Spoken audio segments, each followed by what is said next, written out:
Iniciando mais um dia, o nosso último dia do ciclo de palestras mês Março Mulher.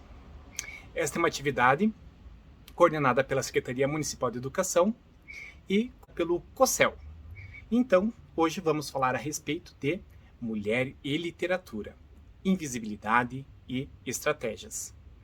Você nos acompanha aí há certo tempo, então sabe que eu, Alexandre Godoy Dota, bacharel em tecnologia, licenciado em sociologia, mestre, doutor, não vou falar a respeito do assunto. Trouxemos aqui duas mulheres, super mulheres, especialistas no assunto.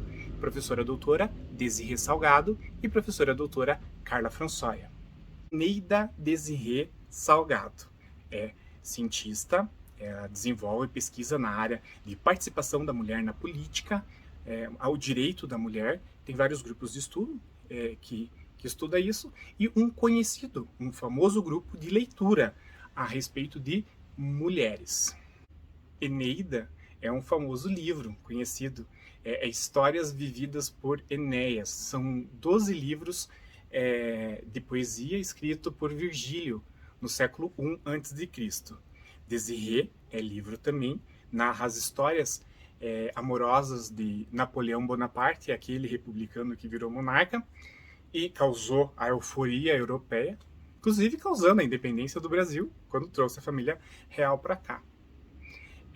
E salgado. Salgado é que não é doce, mas professora, só vejo doçura aí. Olá, Alexandre Godoy Dota, muito prazer estar aqui conversando com você, com vocês que estão assistindo, para falar um pouco desses desafios que a gente enfrenta no nosso cotidiano como mulheres. E a ideia é fazer aqui por meio da literatura. Como o Alexandre falou, eu sou uma mulher que se construiu, que se desenvolveu por meio da literatura especializada, como eu brinco, né? Eu me construí aí como pessoa e como profissional a partir de muita leitura, a partir de muita produção de texto, a partir do desenvolvimento também de uma literatura especializada. Então, eu me apoiei nos livros. E a brincadeira que o Alexandre faz para iniciar é este meu nome, né? A gente carrega também o nosso nome, se diz que os nossos limites são os limites da nossa linguagem e talvez o nosso nome traga aí algumas condições ou algumas perspectivas para nós mesmos, algumas limitações aí para a gente. E Eneida é uma obra clássica, né, da literatura antiga, que fala da aventura de um grande guerreiro que vai aí atravessar o mar para conquistar aí a honra e a glória. E Desirê vem também de uma obra literária aí já do século XVIII, XIX, vai falar um pouco da França, das paixões de Napoleão, né? E Salgado, sobrenome. Então essa combinação aí de um mito, de um desejo e de um sabor que talvez não seja aquele que se espera de uma mulher, me compõe aí como pessoa, como cidadã, como pensadora e como interlocutora aí de vocês. Tem muito romance, que são romances de homens. Histórias na literatura brasileira é repleta, geralmente quando a gente estuda no vestibular, a gente só estuda romance, às vezes histórias de mulheres, mas escrito por homens. E às vezes muito preconceituoso, racista, machista e assim por diante. Eu quero saber das distopias, não aquelas por homens de homens, mas eu quero saber aquelas distopias de mulheres para as mulheres. Cadê? Quais são? Onde moram? Parece Globo Repórter. Eu quero sugerir aqui alguns livros para vocês, dependendo do ânimo que vocês estão. Algumas distopias que estão sendo escritas por mulheres são muito interessantes para a gente pensar como a gente recebeu as distopias escritas por homens. Então, 1984, Admirável Mundo Novo, são muito conhecidos. Mas a gente vai ter um livro da Charlotte Perkins, lá do começo do século XX, que vai dar origem à construção da personagem Mulher Maravilha, que se chama Terra de Mulheres, em que ela vai estabelecer ali como seria uma sociedade onde só mulheres existissem. Daí tem a chegada de dois homens, enfim, eu não vou dar spoiler para vocês, mas vale muito a pena dar uma olhada nesse livro. E tem 2 outros livros escritos muito mais recentemente, então a gente está falando aí da última década, que vão falar de distopias talvez um pouco mais preocupantes. Eu não estou falando aqui do Conto da Aia, não, que vocês já conhecem por série. Estou falando de Vox, da Christina Dauscher, que vai falar ali de um momento, de uma eleição nos Estados Unidos, em que um determinado grupo político ocupa o espaço público e começa a trazer restrições para as mulheres. Então, só para dizer para vocês como é que começa, as mulheres começam a ser obrigadas, elas perdem todo o controle sobre a sua vida financeira, sobre a sua vida social, e são obrigadas a usar uma pulseira que conta as palavras que elas dizem. E elas só podem dizer 100 palavras por dia, senão elas levam um choque. É bem interessante, embora aí seja talvez um pouco preocupante. E um outro livro que também está nessa pegada aí de distopia é Poder, que está aqui, que ela é da Naomi Alderman, e ela vai também tratar de uma sociedade em que as mulheres descobrem que têm um determinado poder e como isso altera a estrutura social e vai aí provocar uma discussão bem interessante, filosófica e política a respeito do uso desse poder por mulheres. E vou trazer para vocês aqui meio arriscando, porque eu não terminei de ler o livro ainda, é um livro que a gente foi indicado ali no grupo, né? A gente também faz isso, né? A gente vai indicando livros para serem lidos a cada período, então cada vez uma pessoa, uma das mulheres indica, e um dos livros que a gente teve para esse ano, o segundo, o primeiro foi No Seu Pescoço, que está aqui atrás, o segundo foi Enterre Seus Mortos, da Ana Paula Maia, que é um livro bem, veja que ele não está terminado ainda, então estou me arriscando. Mas esse livro me arrebatou nas primeiras páginas. Nas primeiras páginas ele já me tirou assim, do meu eixo. É um livro absolutamente cru, duro, doído, e que vai tratar de morte, né? Inicialmente de morte de animais, e que vai demonstrar aí como a gente vai se dessensibilizando, a gente vai se desumanizando. Em tempos de emergência sanitária, talvez seja uma dica assim forte demais, depois vocês me contam, que vem aí para mostrar um pouco de literatura. Como a literatura vai fazer com que a gente seja provocada por uma reflexão dentro disso. E é uma mulher, né? Uma escritora mulher, Ana Paula Maia, é uma brasileira que vai tratar disso. E por último, eu queria indicar para vocês O Quarto de Despejo, né? A doutora Carolina Maria de Jesus, recentemente aí com um doutorado honoris causa, que tem uma história muito interessante, que tem uma escrita ali ainda no Brasil dos anos 50 e 60, onde ela vai descrever muito das suas dificuldades como mulher periférica. Eu vou usar periférica, embora não esteja isso, né? Não é assim que ela se vê. Uma mulher excluída, uma mulher fora aí das engrenagens sociais. Também é um livro duro, é um livro pesado, é um livro que faz com que a gente repense aí a nossa sensibilidade para questões sociais, e é um livro que vale muito a pena ler. Mas eu vou dizer de novo, não leia sozinha, não leia sozinho. Procure espaços para debater essas leituras, exatamente para fazer com que você ressignifique algumas das suas certezas, algumas de suas opiniões, algumas de suas experiências, alguns dos seus sentimentos a partir dessa leitura. Às vezes a gente não consegue fazer isso individualmente. É preciso sempre estabelecer um diálogo para que isso fique mais interessante. E lembre sempre, a literatura, a arte é o que nos salva da vida. E aí a gente vai dar esse alívio à vida que às vezes pode parecer um pouco pesada, fazendo esse recurso à arte. Já tem algum tempo que eu ouço falar a respeito do mulher de frases. Sempre quando eu ouço falar mulher de frases, eu lembro dos Raimundos, mas não é fases, é frases, expressão verbal, né, unidade de pensamento. Fala aí, professora, que estratégia é essa de se reunir para discutir leituras? É verdade que desde 2012 vocês estão se armando para provocar uma revolução do matriarcado? Vocês querem dominar o mundo? Estão conspirando contra os homens? Brincadeira, mas se for verdade, me chama que eu quero participar. Apoio. Mas, brincadeira, um pouco de ironia. Bem, fiquei sabendo a respeito do grupo Mulher de Frases e que movimento é esse? O que vocês leem? Mulher discutir literatura escrita por mulher. Quais são as tramas? Quem são as protagonistas? Qual que é o proveito, a razão de todo este movimento? As estratégias para dar conta dessa invisibilidade, dessa diferença, pode ser criar grupos de discussão sobre literatura produzida por mulheres.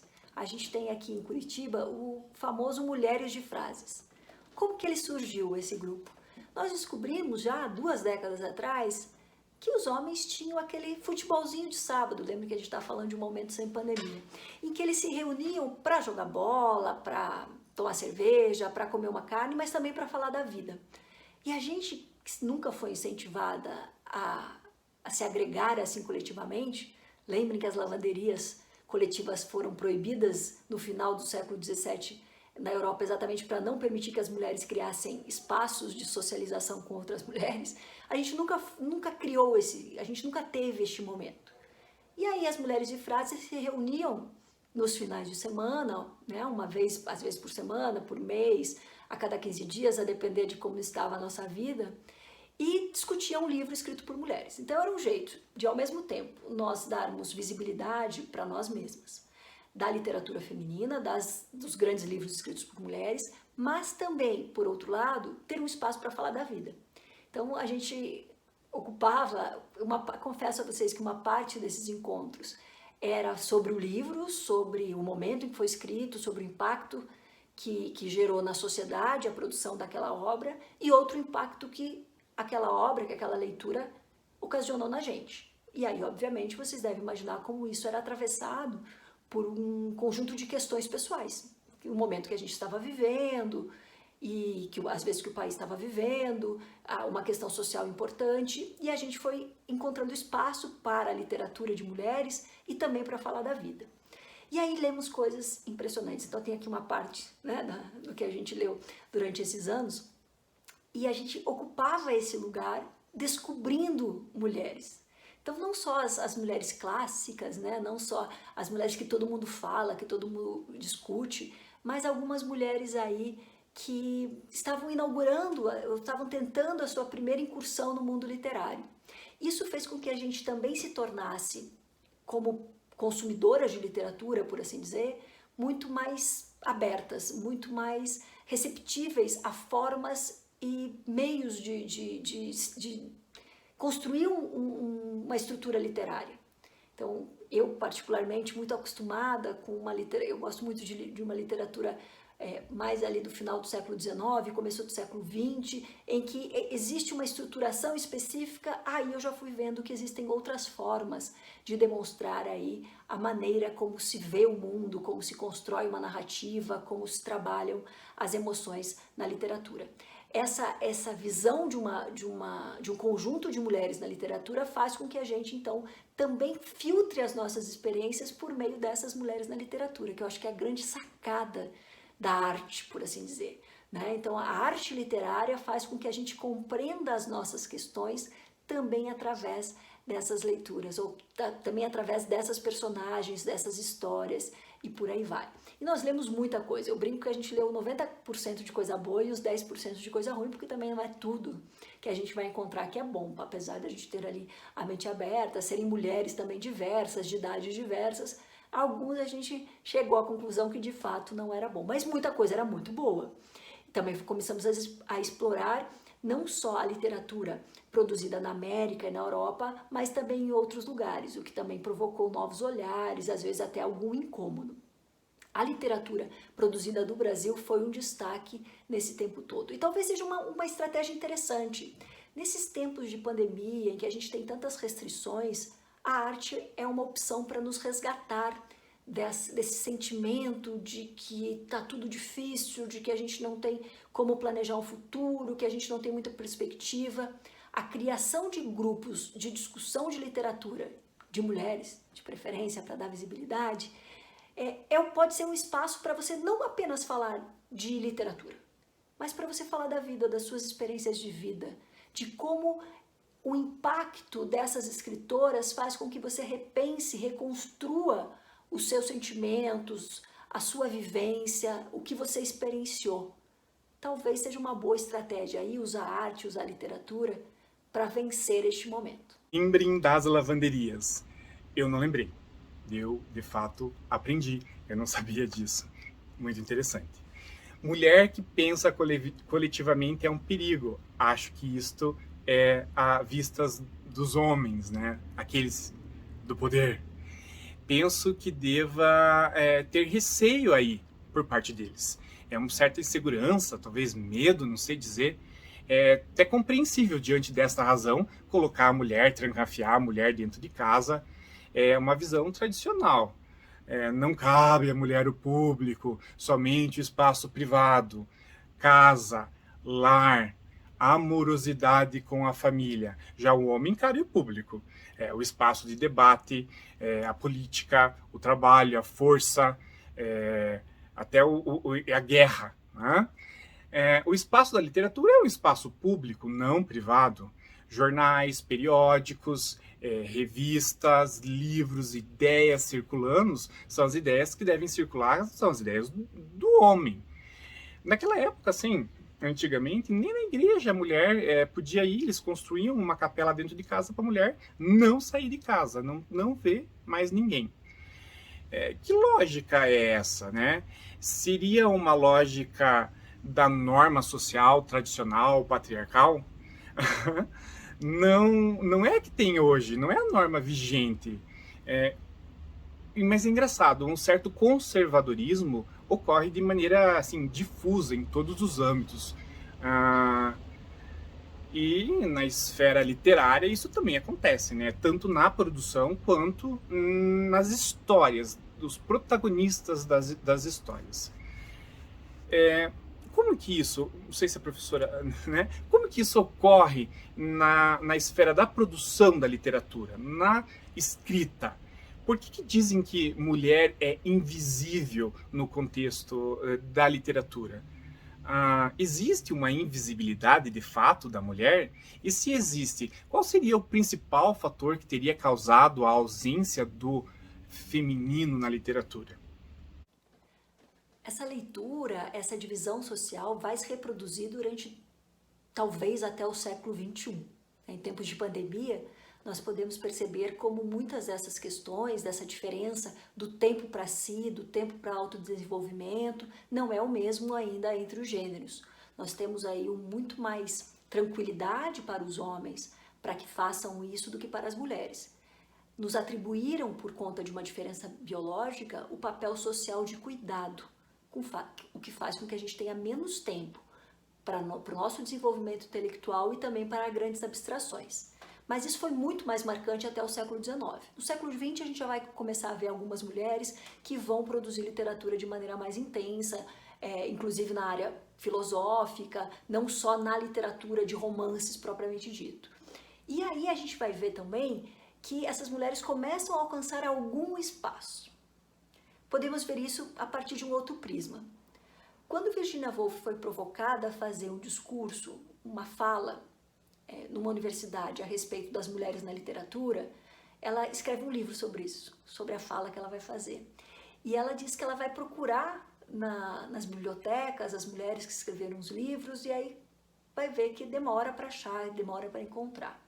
E ela vai fazer um desenvolvimento muito interessante das hipóteses, porque as mulheres não estão ali, porque são os homens falando, inclusive, de coisas de mulheres, e em alguns casos, homens falando por que as mulheres não são permitidas a ingressar na seara literária. Vai firme aí essa discussão no livro da Virginia Woolf. E a tese central dela é dizer, olha, a mulher não produziu literatura porque ela não tinha um teto todo seu. Tanto que ele foi traduzido em português com este título, um teto todo seu, ou seja, a mulher precisa de alguma independência financeira, de alguma independência a respeito das suas condições de vida para conseguir produzir literatura. Vejam que isso não diz respeito apenas à posição que ela está intelectualmente falando. Materialmente ela vai precisar disso, para ela poder se recolher por 6, 7 horas em um cômodo e poder escrever. Então, talvez o século XX, aliás, quando tenha trazido a integração da mulher no mercado de trabalho, ainda com todas as dificuldades que a gente encontra em relação à diferença de valor de trabalho, de salários e por aí vai, ela vai também poder conquistar um espaço para desenvolver essas habilidades literárias. ainda com grande desigualdade, ainda com grande preconceito do mercado editorial. Então as editoras também são dominadas por homens que pensam a partir deste viés de divisão de trabalho, de uma leitura que diminui a produção intelectual das mulheres, mas isso vai sendo modificado no decorrer do século XX. E aí a gente vai encontrar mulheres escrevendo grandes livros nessa época. E muitas discussões também filosóficas e sociológicas a respeito dessa ausência de mulheres no meio literário. Como é que a gente vai dar conta de vencer essas questões por meio da visibilização dessas mulheres, da organização dessas mulheres para mostrar que elas também produzem literatura. Então, professora, agradeço imensamente a sua participação, obrigado pela sua contribuição. Seguimos agora com a professora Carla Françoia. Professora Carla Françoia, Carla é a mulher do povo, tem o seu significado deste modo. Regina é a rainha, a majestosa, a grandeza, a firmeza. E François, francês, franco, é a pessoa livre, a pessoa que exercita a sua liberdade. Professora Carla Françoia é psicóloga, mestre e doutora em filosofia, especialista em estudo do gênero e trabalha a ideia da dicotomia, diferenças, as ideias em torno do sexo feminino masculino. Professora, obrigado pela sua participação, sua saudação. Muito grata pelo convite em participar desse projeto tão bonito, em participar desse evento, dessa comemoração, para falar de um tema tão importante para a gente. Fico realmente muito feliz em participar disso. E fico bem comovida com a forma como você me apresentou, dando o significado do meu nome, dizendo o que ele significa, e na realidade é o que eu busco, é o que eu tenho buscado durante a vida. E emocionada também por vir de alguém que se chama Alexandre. Alexandre é aquele que protege os homens. Godoy é um sobrenome derivado de Gotts, de Deus, em alemão, mas ele ganhou adaptação no noroeste da Espanha, na Galícia, e daí virou Godoy. Godoy eram judeus novos, cristãos novos, que eram judeus, viraram cristãos, e depois foram expulsos da Espanha, acabaram vindo para as Américas. E Dota é feminino de Dotto, que é superdotado em italiano. Superdotado não, dotado. Superdotado já é derivação também. E então vamos começar a nossa dialética aqui. Propõe assim, a gente trabalhar de forma bem didática, num sentido bem cronológico, histórico. Por isso eu vou começar assim, bem clichê, na história antiga, na Grécia. Então, se remetendo lá à história greco-romana, e para instaurar assim, uma contextualização, temos lá uma série de mulheres que poderiam ser colocadas no contexto da literatura. Eu, por exemplo, eu não vejo muito a mulher invisível, que ela não exista. Não sei se é característica minha, eu acho que talvez seja, ou porque sofri influências disso num contexto de formação. Mas nós temos, por exemplo, na primeira literatura da história do Ocidente, nós temos lá Helena de Troia, que causou a guerra. Então, talvez ela seja assim, coadjuvante ou frágil, mas não é inexistente, é absolutamente inexistente. Também temos as deusas, Deméter, deusa do campo da plantação, a Afrodite, Artemis, Minerva, Gaia, Perséfones, Cora, Hera, as Amazonas, que eram personagens também, as Moiras, que cortavam a linha da vida. No Egito nós temos Cleópatra, nós temos deusa Ísis, Néftis, Nuti, Basti, temos várias deusas no Egito Antigo. Não é um pouco ignorância popular e querer colocar de lado a história da mulher na literatura? Não é uma opção? Por exemplo, na filosofia mesmo, na filosofia clássica, Safo de Lesbos é uma das mais importantes filósofas mulheres do passado.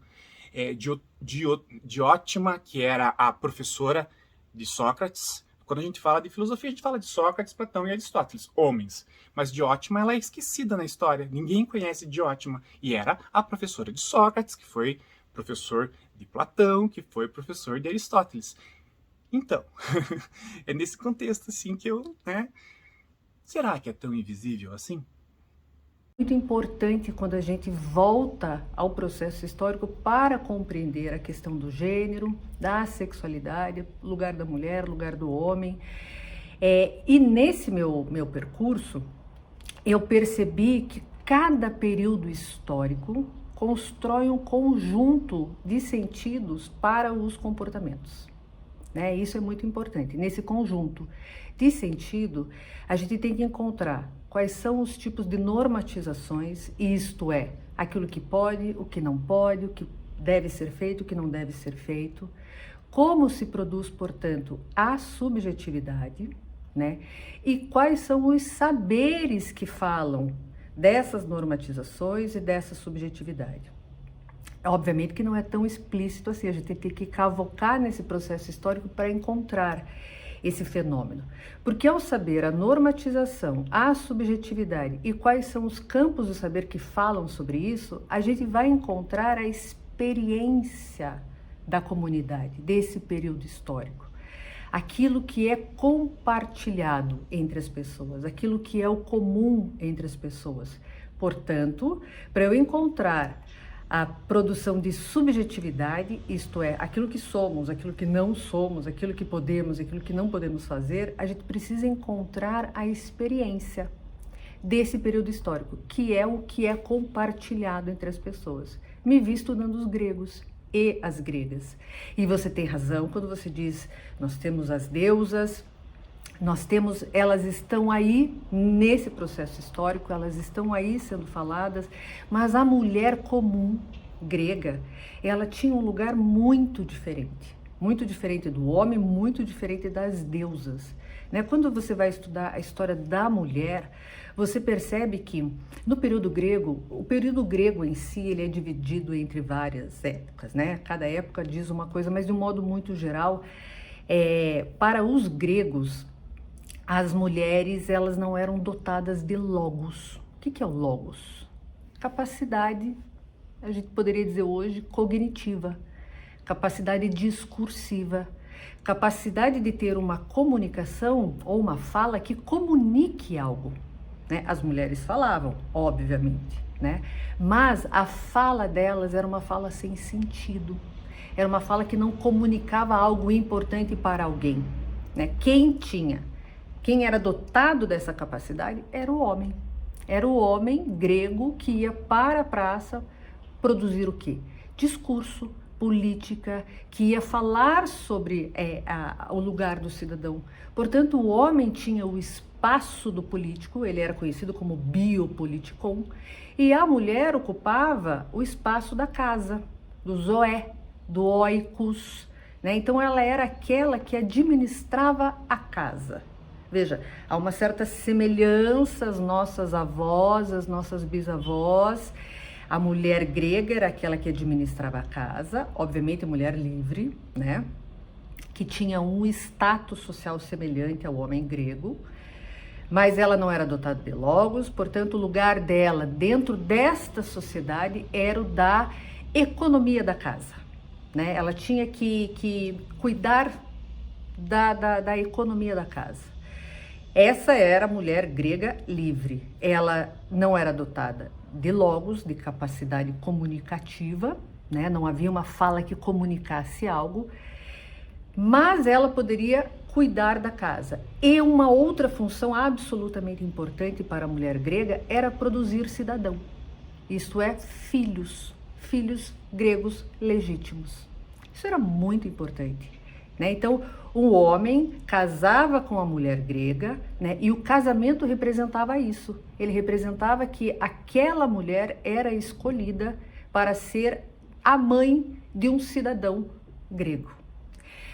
Veja que importante que é isso, porque o lugar da mãe sempre foi muito colado ao papel da mulher. Né? A mãe enquanto aquela que produz filhos, que produz a sociedade. Só que para os gregos tem uma coisa muito importante aqui. A mãe, ela era como um vaso, né? Um vaso em que ela gerava dentro desse vaso o cidadão grego, o homem grego, e ela não tinha uma participação genética na construção deste filho. Ela era tão somente um vaso, né? Porque a anatomia da mulher era uma anatomia falha, que tinha tão somente a função da gestação do cidadão grego livre. E muito importante, porque quando este filho nascia, portanto, ele era filho do pai, ele não era filho da mãe. Isso é uma condição muito importante. Então a mulher, ela era esse vaso, ela geria o filho do grego. E sim, nós temos, você fala da Helena. A Helena era o modelo da mulher grega desejada, porque ela era bonita. Ela era a mulher que o grego gostaria de ter ao lado. A mesma coisa, Penélope também era um modelo da mulher, aquela que ficou bordando o tapete enquanto Ulisses foi para a guerra de Troia, a guerra que aconteceu por conta da Helena, né? Ulisses vai lutar em Troia, leva 20 anos para voltar, e Penélope fica durante 20 anos esperando essa volta do Ulisses.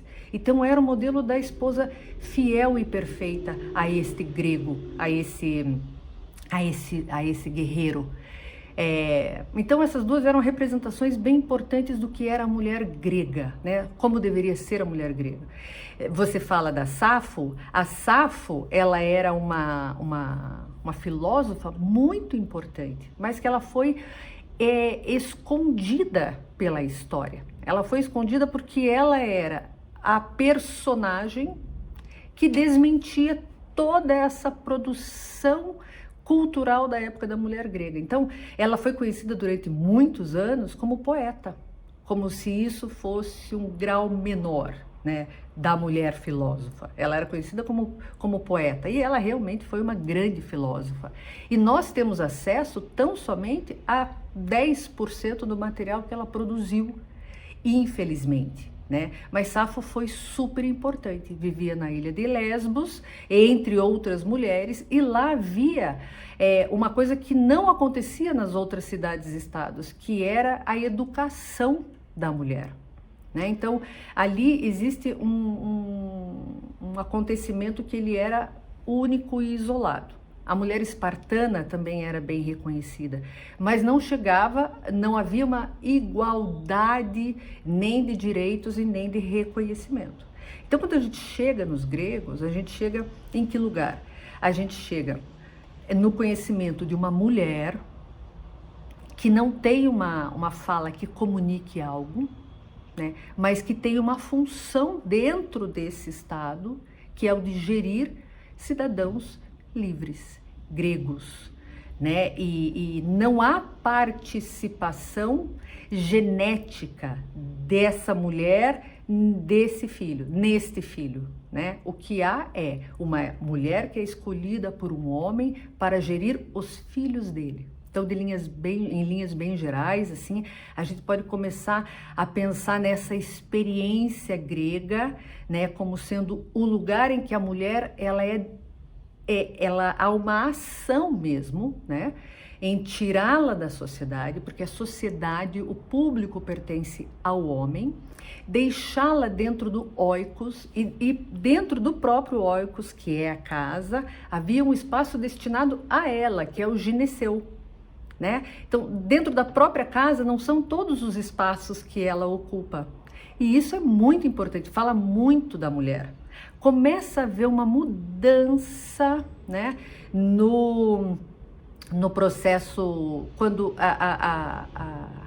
o grego começa a se encontrar com outras culturas. Né?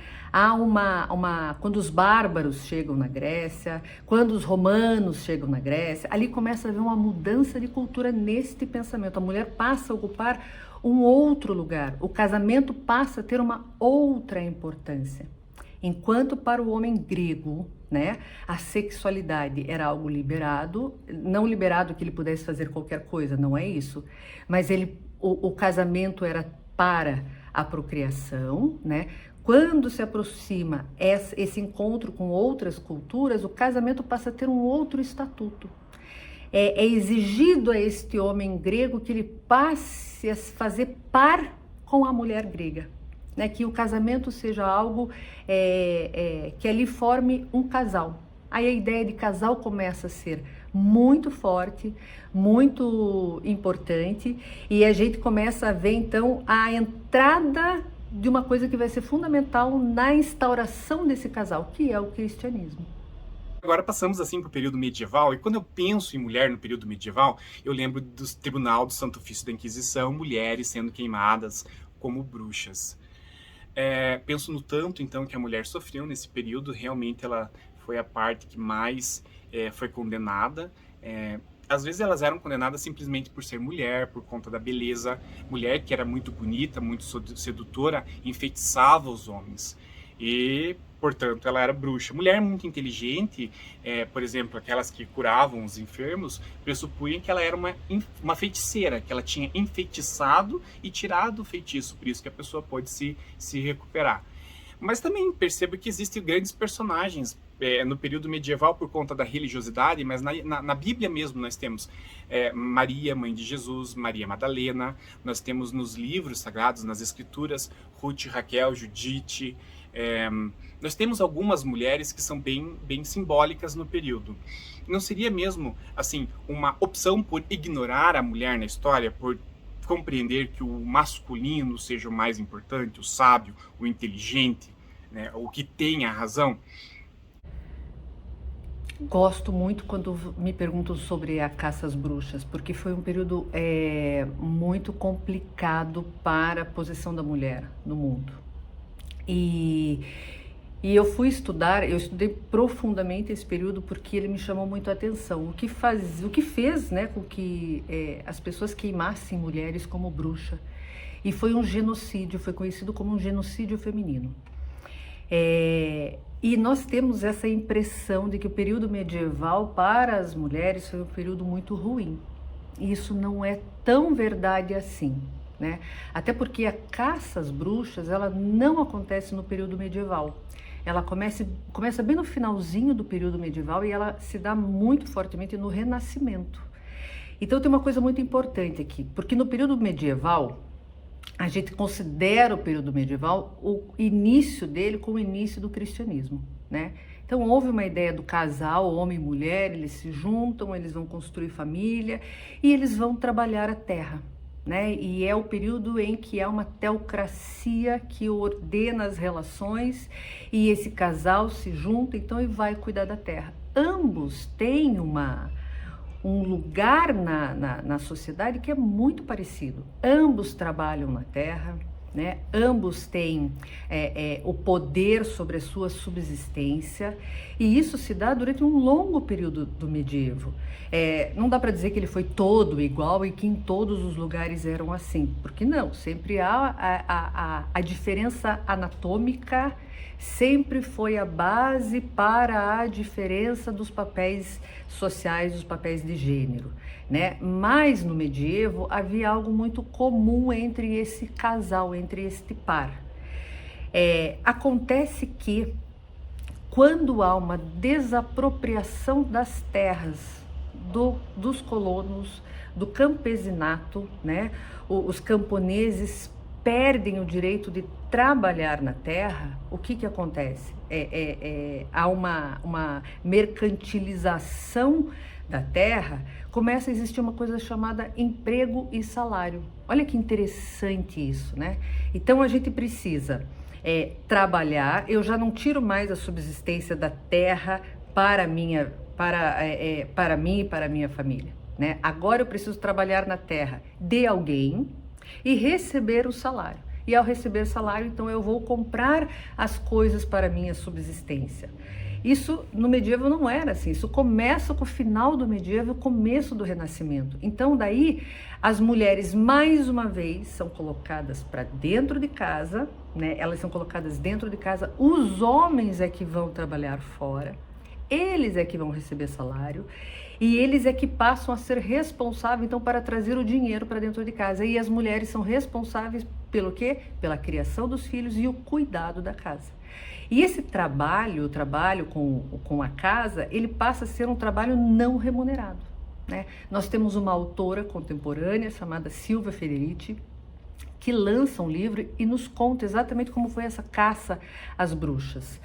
Veja que interessante, era preciso manter essa mulher dentro de casa, tá? Cuidando dos filhos, cuidando da casa e cuidando da vida desse marido para que ele pudesse sair e trabalhar, né? E ele receberia salário.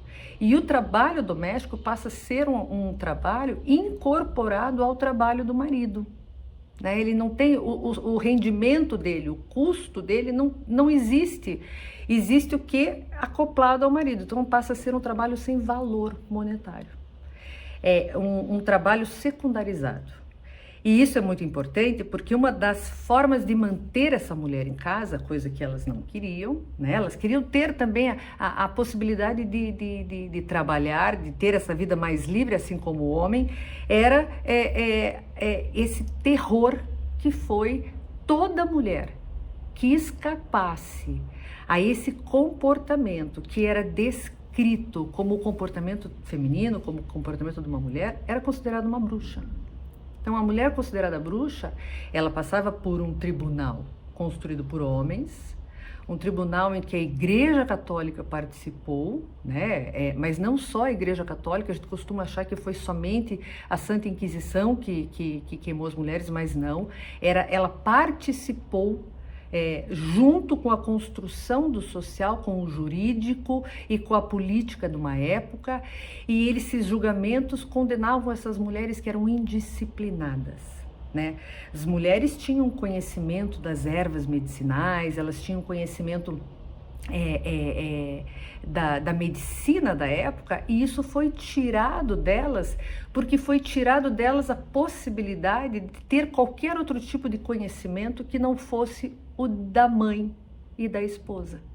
Então, no medievo se produziu um comportamento feminino que foi muito importante, mas lhe foi tirado, né? Foi tirado isso das mulheres, porque elas tinham agora uma outra função.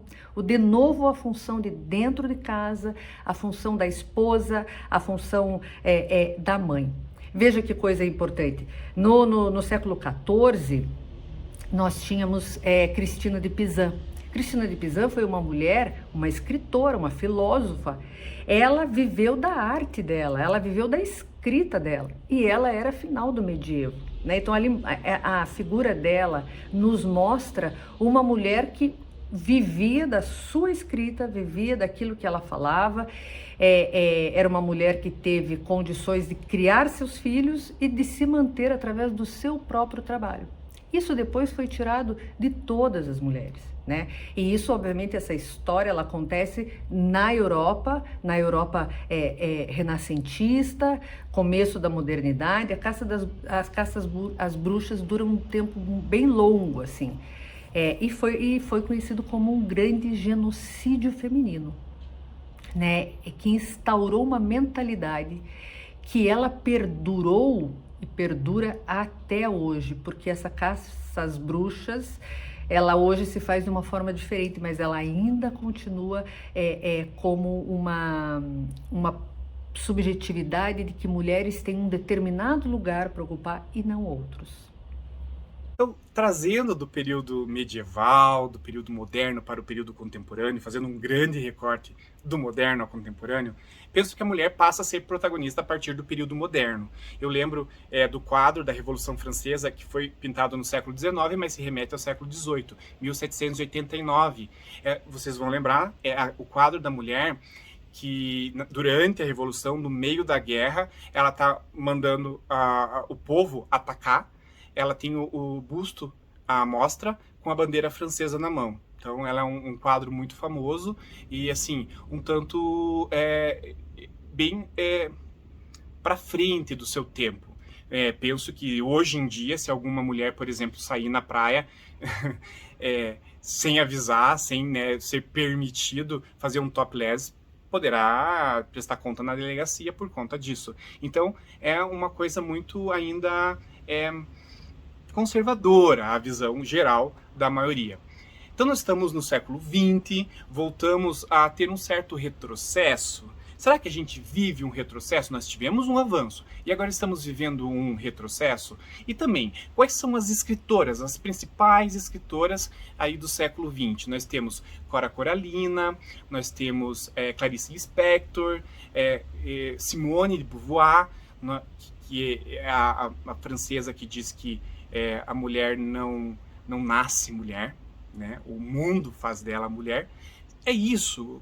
Qual que é a compreensão? Várias historiadoras, filósofas, muitas pessoas não conhecem filósofas, pessoas que pensam, mulheres, então, que possa citar. Eu sempre pergunto para os meus alunos, né?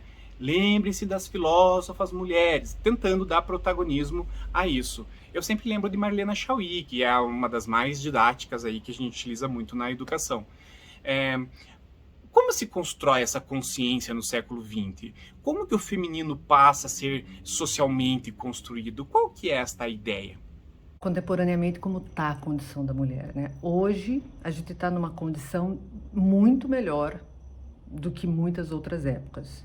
No entanto, nós ainda não alcançamos uma condição ideal, né? As mulheres ainda elas têm muito medo, as mulheres ainda são excluídas de vários locais de trabalho, as mulheres, haja vista, por exemplo, na própria pandemia, o que acontece? Quem tem perdido grande acesso ao trabalho é a mulher. Por quê? Porque ela está tendo que voltar para casa para cuidar dos filhos. Isso a Simone de Beauvoir falou lá no livro dela. Ela diz assim, quando há um fenômeno social, né, alguma coisa importante no social, sempre quem vai perder é a mulher. A gente está vendo agora com o Covid, né? Houve uma transformação bem importante da condição da mulher, né? Nós podemos votar, nós temos acesso à educação, mas ainda não é igual para todas as mulheres, né? Existe uma diferença entre a condição de que tipo de mulher a gente está falando. Uma mulher branca, heterossexual, elite, tem uma condição muito diferente de uma mulher preta, né? Então, a gente agora tem lutado e tem pensado e tem trabalhado no sentido de buscar uma igualdade entre a condição das mulheres, né? Que nós não temos isso hoje, né? Isso é muito importante. Não, se durante muito tempo, né, a mulher buscava sair de dentro de casa para ocupar o espaço público, a mulher negra buscava o reconhecimento da sua humanidade, né? Buscava ser reconhecida como ser humano. Hoje, nós ainda temos essa diferença muito gritante entre as mulheres e aquilo que intersecciona com o gênero, como raça e classe. Ainda há uma diferença muito grande. E a gente tem que pensar nisso quando a gente fala em mulher, de que mulher eu estou falando? Qual é a mulher que eu estou me referindo? Né? Então, hoje, isso é uma coisa muito importante, né? Se a gente quer estudar sobre a mulher, se a gente quer lutar por uma igualdade, eu estou falando de que mulher, de que lugar eu estou falando, o que intersecciona essa mulher. A própria questão da maternidade, né? Como eu digo mãe, né? Eu estou dizendo de que mãe eu estou falando. Já não dá mais para dizer mãe. O que intersecciona nessa condição do ser mãe? O que intersecciona nessa condição da mulher? É raça, é a classe, gênero, a religião, a formação educacional, enfim, tem muita coisa que hoje a gente tem que pensar para além unicamente da desigualdade entre homens e mulheres, né? Então isso é muito importante. Hoje as mulheres elas já escrevem, né? E muitas escrevem. Nós temos reconhecidamente grandes escritoras no mundo, no Brasil. Nós temos Lélia Gonzalez, Conceição Evaristo, Raquel de Queiroz, a gente tem Clarice Lispector, nós temos na literatura universal Virginia Woolf, que foi muito importante, né? A Simone de Beauvoir, nós temos várias escritoras, contemporaneamente a Helena de Ferrante. Então, as mulheres já estão podendo produzir literatura, elas estão podendo escrever sobre a mulher, elas estão podendo dizer sobre a nossa condição. Uma coisa importante hoje que a gente precisa pensar, lembra que eu falei agora há pouco de que os homens escreviam sobretudo para todos e as mulheres escreviam para as mulheres, é começar a difundir essa literatura feminina para todas as pessoas, não somente para as mulheres, né? O que mulheres escrevem é para todos também. Isso é muito importante. Nós percebemos, por exemplo, que os homens eles ainda ocupam o lugar de destaque nos campos sociais, né? Mas, por exemplo, no Brasil, a gente já sabe que 70% das publicações que acontecem são de mulheres, mas se destaca ainda a publicação dos homens, porque nós temos ainda uma mentalidade, uma subjetividade de que aquilo que o homem fala é mais importante do que aquilo que uma mulher fala, né? É isso que a gente precisa quebrar. A gente precisa quebrar esses estereótipos que foram construídos no decorrer do processo histórico, né? São seres diferentes, nós somos diferentes. Todos nós carregamos coisas que são diferentes, aquilo que intersecciona e que é diferente. Isso não significa que essas diferenças elas nos fazem melhores ou piores. As diferenças elas produzem diferenças e não juízos de valor, né? E durante o processo histórico, a diferença ela produziu juízo de valor. A diferença, aquilo que é diferente do modelo homem, branco, heterossexual e elite europeu, né? É o que é o modelo do que é o adequado, do que tem que ser alcançado. E tudo que escapa a isso é pior, é diferente. E nós temos que começar a compreender que a diferença, ela é diferente. Ela produz... A diferença não é algo ruim, não é algo errado, né? Então, sim, a invisibilidade, ela está acabando, mas ela ainda não acabou, porque mulheres hoje, e eu falo mulheres que interseccionam várias coisas aí, têm resistido, né? Mulheres lutam já há muito tempo para ter o seu espaço, né, na vida social, na vida pessoal, na vida comum. Não acabou a invisibilidade ainda, podemos falar mais, falamos melhor, falamos sobre muitas coisas, mas agora nós precisamos ser ouvidas. Precisa se dar valor àquilo que falamos. Sim, contemporaneamente mudou, mas ainda a luta continua. E quando eu falo luta, eu não estou falando de luta armada, eu estou falando da luta que é a resistência. E a resistência ela vem para mostrar que diferença não que a diferença ela não diz do melhor e do pior, mas ela vem dizer que a diferença ela é produtiva de coisas e de coisas bem importantes. Professoras, chegou no nosso momento final, aquele momento em que a gente tem que se despedir. Vamos terminar com a sua fala de saudação. Por isso agradeço imensamente a sua participação aqui conosco. É imensurável o valor, inestimável tudo isso que a professora resgatou e trouxe de conhecimento. É muito inspirador, motivante. Obrigado por nos inspirar, professora. Agradeço imensamente. Agradeço também em nome dos colegas, agradeço à Prefeitura Municipal, a Secretaria da Educação, o DICEL. Agradeço todas as pessoas que nos acompanharam aí em todas essas semanas. Um beijo grande, fiquem bem, tchau. Grata pelo convite, gostei muito de estar aqui com você, de conversar com você sobre esse tema que me é tão importante, né? Eu trabalho com mulheres, eu escuto mulheres e para finalizar a minha fala, eu diria assim que está na hora da gente começar a ler mais mulheres, a ouvir mais as mulheres e a assistir mais as mulheres.